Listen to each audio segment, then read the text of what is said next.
ফুটন্ত গরম জল ঢাললেই তৈরি হয়ে যাবে ব্রেকফাস্ট। তার জন্য কি করতে হবে, এই প্রেমিক্সটা তৈরি করে রেখে দিতে হবে।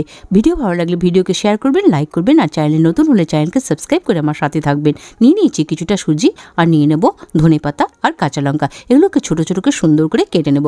তারপর চলে যাব গ্যাসের সামনে, কড়াই গরম করে নেব। কড়াইয়ে কাঁচা বাদাম দিয়ে সেটাকে ড্রাই রোস্ট করে নামিয়ে নেব প্রথমে। তারপর দিয়ে দেবো কিছুটা তেল, এবং তার মধ্যে দিয়ে দেবো সর্ষে, জিরে আর কাটা কাঁচা লঙ্কা। একটুখানি সুন্দর করে ফুটিয়ে গেলে তারপর দিয়ে দেবো আমরা কারি পাতা। সুন্দর করে কারি পাতা ভাজা হয়ে গেলে দিয়ে দেবো ধনে পাতার কুচি। সমস্ত মশলাগুলোকে সুন্দর করে হালকা আঁচে ভেজে নেব।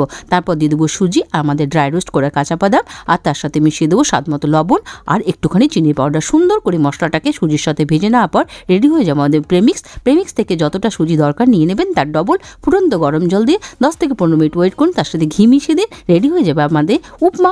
হলো না একটা দারুণ ভিডিও? লং ভিডিওর জন্য আমার চ্যানেলকে সাবস্ক্রাইব করুন আর ভিজিট করুন।